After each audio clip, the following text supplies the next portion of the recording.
نحمده ونصلي ونسلم على رسوله الكريم أما بعد أعوذ بالله من الشيطان الرجيم بسم الله الرحمن الرحيم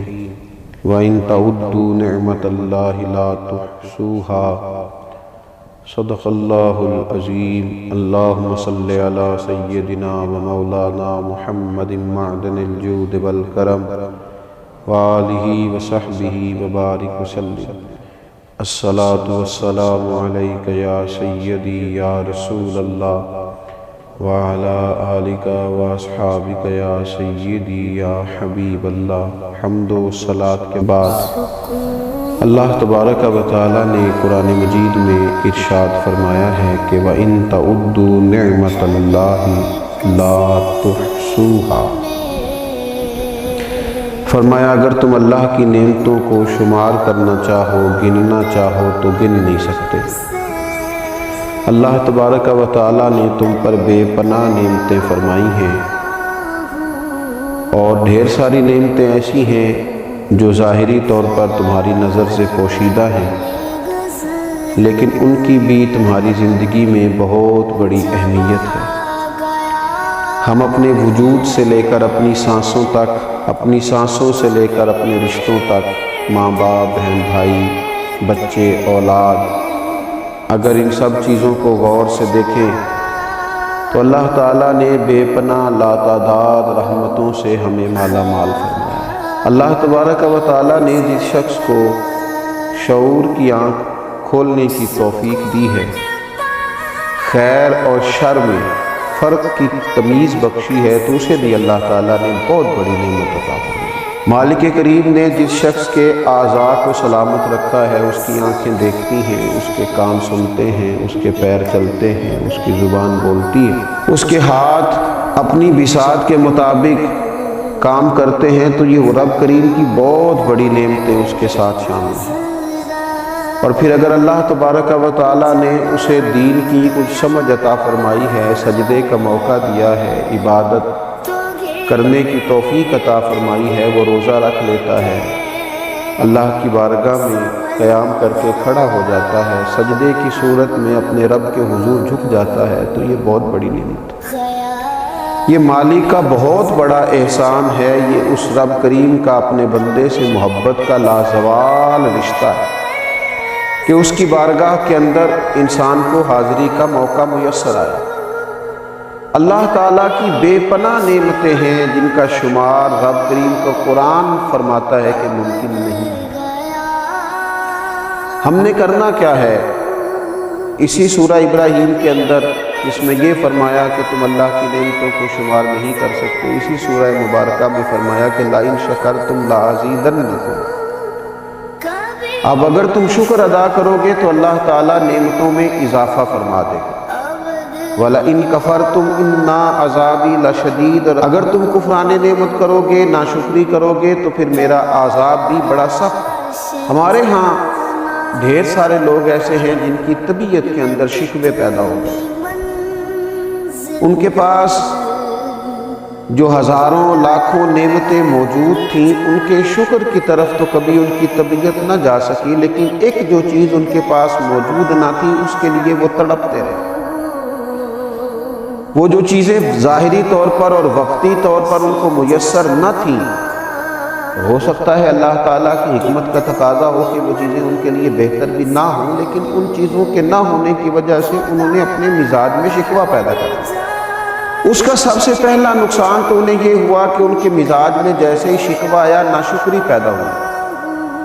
اور جو وہ نعمتیں اللہ نے انہیں دی تھی جنہیں گن نہیں سکتا تھا، ان نعمتوں کے بارے میں اس نے ناشکری کا اظہار کیا، تو یہ اتنی بڑی انہوں نے اپنے لیے روحانی تکلیف قائم کر لی کہ جس کا شمار نہیں کیا جا سکتا۔ اور پھر جیسے جیسے انسان شکوہ کرتا جاتا ہے، جیسے جیسے وہ شکایت کرتا جاتا ہے، جیسے جیسے وہ حرص ہوس میں مبتلا ہوتا جاتا ہے، اس کا دل بے چین ہوتا جاتا ہے۔ شکر کا مزاج سکون پیدا کرتا ہے، اور شکوے کا مزاج انسان کے دل میں بے چینی اور بے قراری پیدا کرتا ہے۔ شکر کا جو مزاج ہوتا ہے وہ انسان کو یہ احساس دلاتا ہے کہ اللہ تعالیٰ نے اسے بہت سارے اپنے بندوں میں سے اس پر اپنی خاص نظر عنایت فرمائی ہے۔ اور یہ جو شکوے کا مزاج ہوتا ہے یہ احساس کمتری میں مبتلا کر دیتا ہے۔ انسان یہ سوچتا ہے فلاں کے پاس بڑا کچھ ہے، میرے پاس تو ہے ہی کچھ نہیں، فلاں دیکھو کہاں پہنچ گیا اور میں وہیں کا وہیں رہ گیا۔ کہ جو مزاج ہے ناشکری کا، کفران نعمت، یہ انسان کے دل میں کھٹکتا ہے، بے چین کرتا ہے، لوگوں کے بیچ اپنے آپ کو چھوٹا محسوس کرتا ہے، زندگی کمزوری والی جینے لگ جاتا ہے، حقارت کے ساتھ اپنا وقت گزارتا ہے۔ میرے رسول پاک صلی اللہ تعالیٰ علیہ وآلہ وسلم ہماری اس خوبصورتی کے ساتھ تربیت فرماتے ہیں کہ جو بالکل عین ہمارے شعور کے قریب بات چلی جاتی ہے۔ حضور علیہ السلام نے ارشاد فرمایا جب تم میں سے کوئی شخص اللہ تعالیٰ کی نعمت کی قدر کرنا چاہے، اپنے اوپر اللہ تعالیٰ کی نعمتوں کا احساس پیدا کرنا چاہے تو وہ اپنے سے کم درجے کے شخص کو دیکھے، وہ محسوس کرے کہ میری صحت بالکل ٹھیک ہے اور دیکھو فلاں آدمی خدا کی حکمت کے ساتھ اس کے اعضاء پورے نہیں ہیں، کسی کی نظر موجود نہیں ہے، کوئی اپنے قدموں پر صحیح طرح سے چل نہیں پا، کوئی بیچارہ ذہنی طور پر اعصابی طور پر کمزور ہے۔ کبھی پلٹ کر ان لوگوں کو بھی تو دیکھے جن کا قد بہت اونچا ہے، چہرہ بہت خوبصورت ہے اور ان کا وجود بڑا طاقتور ہے، لیکن ان کی پشت پر کپڑے پہ لکھا ہوا ہے کہ اس شخص کا ذہنی توازن ٹھیک نہیں ہے۔ اگر کسی شخص کو مل جائے تو فلاں ایڈریس پر فلاں پتے پر اس کو پہنچا دیا جائے۔ تو یہ ساری چیزیں اگر زندگی میں سوچی جائیں تو نبی پاک علیہ السلام ہمیں فرماتے ہیں کہ تم اس شخص کو دیکھو جس کو بظاہر اللہ تبارک و تعالیٰ نے تم سے کم چیزیں عطا کی ہیں، اس کو جب دیکھو گے تو مقام شکر پیدا ہوگا، طبیعت کے اندر تمہارے نعمتوں کی قدر پیدا ہوگی، اپنے رب کے ساتھ تمہاری دلچسپیاں بڑھیں گی۔ اور حضور علیہ السلام ارشاد فرماتے ہیں اس شخص کو چاہیے کہ وہ اپنے سے بڑے درجے کے آدمی کو کبھی نہ دیکھے، وہ اس طرف توجہ کبھی نہ کرے کہ دیکھو یہ آدمی کہاں پہنچ گیا ہے، میں کہاں رہ گیا ہوں، اس کے پاس کتنا مال آ گیا، کتنی دولت آ گئی، اقتدار آ گیا، فلاں چیز آ گئی۔ ان چیزوں میں جتنا زیادہ الجھتا جائے گا مزاج میں ناشکری پیدا ہوگی، طبیعت میں تکلیف آئے گی، اعصاب شکن تک چیزیں پیدا ہو جائیں گی، اس کا دل بے چین رہے گا، طبیعت بے قرار رہے گی۔ تو جو اللہ نے دیا ہے اس پر جو لوگ خوش رہتے ہیں، سادہ معنی یہ ہے کہ دنیا میں خوش وہ ہے جو اپنے نصیب سے خوش ہے، دنیا میں خوش وہ ہے جو اپنے رب کی عطا پہ خوش ہے، دنیا میں خوش وہ ہے جس کو اللہ تعالیٰ نے جہاں کھڑا کیا ہے وہاں وہ پورے ذوق شوق سے کھڑا ہو، وہ آدمی دنیا میں بڑا خوش ہے۔ تو اپنی زندگی میں جب مزاج شکر پیدا کیا جائے، آپ دیکھیے انبیاء کرام علیہ السلام کے شکر کرنے کا کیا انداز ہے، کس طرح شکر ادا کرتے ہیں۔ حضرت سیدنا داؤد علیہ السلام اپنے رب کریم کی بارگاہ میں عرض کرتے ہیں، کہتے ہیں اے اللہ میں تیرا شکر کیسے ادا کروں، تو مجھ پر نعمت کرتا ہے، میں اس کا شکر ادا کرتا ہوں تو ایک نعمت اور فرما دیتا ہے، میں اس کا شکر ادا کرتا ہوں تو اور نعمت ادا کر دیتا ہے۔ مالک تیری نعمت پر نعمت، فضل پر فضل، عطا پر عطا، کرم پر کرم ہوتا جاتا ہے، تو میں تو ڈھونڈتا رہتا ہوں کس نعمت کا شکر ادا کروں۔ حضرت داؤد نے جب یہ بات کی تو رب کریم نے فرمایا داؤد اب تم اپنے رب کو پہچان گئے، اب تم نے اپنے مالک کا شکر ادا کیا ہے۔ حضرت موسیٰ علیہ السلام اپنے رب کریم کی بارگاہ میں عرض کرتے ہیں اے رب میں تیرا شکر کیسے ادا کروں جبکہ تیری سب سے چھوٹی نعمت جو میرے اوپر ہے اس کے لیے بھی اگر میں ساری عمر عبادت کرتا رہوں تو میں اس نعمت کا حق ادا نہیں کر سکتا۔ تو اللہ تبارک و تعالیٰ نے وہی فرمایا اب تم نے میرا شکر ادا کیا ہے، اب تم اس مقام پہ آئے ہو کہ جہاں تم نے شکر ادا کیا ہے۔ حضرت نوح علیہ السلام کا طریقہ یہ تھا، اللہ نے انہیں عبد شکور کہا ہے، شکر گزار بندہ۔ تو ان کا طریقہ یہ تھا کہ جب کوئی چیز کھاتے تو کہتے الحمدللہ، جب پیتے تو کہتے الحمدللہ، جب چلتے فرماتے الحمدللہ اس نے چلنے کی توفیق دی ہے، جب کپڑے پہنتے تو کہتے الحمدللہ۔ اللہ تبارک و تعالیٰ نے نا ان کو عبد شکور کہا، فرمایا یہ میرا شکر گزار بندہ ہے۔ اور میرے نبی پاک صلی اللہ تعالیٰ علیہ وسلم کا شکر ادا کرنے کا طریقہ تو یہ ہے کہ سیدہ عائشہ صدیقہ رضی اللہ تعالیٰ عنہ فرماتی ہیں کہ رسول پاک صلی اللہ تعالیٰ علیہ وسلم ساری رات کھڑے ہیں نماز کے لیے، اور اتنا کھڑے ہیں کہ حضور کے مقدس قدمین شریفین میں ورم آ گئے۔ میں نے عرض کی یا رسول اللہ صلی اللہ تعالیٰ علیہ وسلم، آپ کے صدقے اللہ اگلے پچھلوں کو معاف فرمائے گا، اتنی مشقت کیوں کرتے ہیں؟ تو فرمایا افلا اکون عبدا شکورا، میں اپنے رب کا شکر گزار بندہ نہ بنوں؟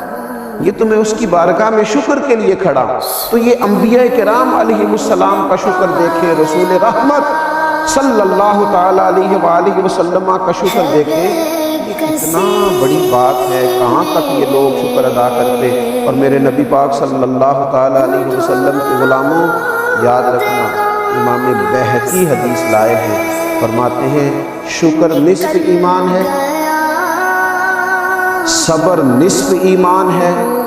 اور یقین کامل مکمل ایمان ہے۔ اگر دولت یقین ملے پھر تو تکمیل ایمان ہے، پھر تو اللہ تعالیٰ نے مکمل ایمان عطا کر دیا ہے۔ تو اپنی زندگی کے اندر مزاج شکر والا پیدا کریں، طبیعت شکر والی پیدا کریں، اپنے لہجے کو شکر والا بنائیں، اپنی گفتگو کو شکر والا بنائیں، اپنے معاملات کو شکر والا بنائیں، اپنے انداز سے شکر کو ظاہر کریں۔ اور ایک بڑا شکر، ایک بڑی نعمت پر اللہ کی بارگاہ میں احسان مندی، یہ بھی امام بیہقی رحمۃ اللہ علیہ حدیث کو لاتے ہیں، نبی اکرم صلی اللہ تعالیٰ علیہ وسلم کا ایک شخص کے پاس سے گزر ہوا، وہ کہہ رہا تھا تمام تعریفیں اس اللہ تعالیٰ کے لیے جس نے مجھے اسلام کی ہدایت دی، جس نے مجھے رسول اللہ صلی اللہ تعالیٰ علیہ وسلم کی امت میں رکھا۔ نبی پاک صلی اللہ تعالیٰ علیہ وسلم نے اس کی بات کو سنا تو فرمایا تم نے بڑا ہی عظیم شکر ادا کیا، تم نے بڑا عظیم شکر ادا کیا ہے، تو امیر حرم میں غریب بے نوا، تو کجا من کجا، ان کا دیوانہ ہوں ان کا مجذوب ہوں، اور لوگوں کیا یہ کم ہے کہ میں ان سے منسوب ہوں۔ فرمایا یہ تم نے عظیم شکر ادا کیا ہے اس نعمت پر کہ اللہ نے اسلام کی توفیق دی اور نبی پاک علیہ الصلوۃ والسلام کا امتی بنایا۔ تو یہ ناشکری روحانی بیماری ہے، اور شکر کرنا یہ اس بیماری کا علاج ہے۔ ناشکری دل کو تکلیف دیتی ہے، اور شکر بندے کے دل کو ٹھنڈا کرتا ہے۔ اللہ تعالی ہمیشہ شکر گزار بندہ بننے کی توفیق عطا فرمائے۔ وما علینا الا البلاغ۔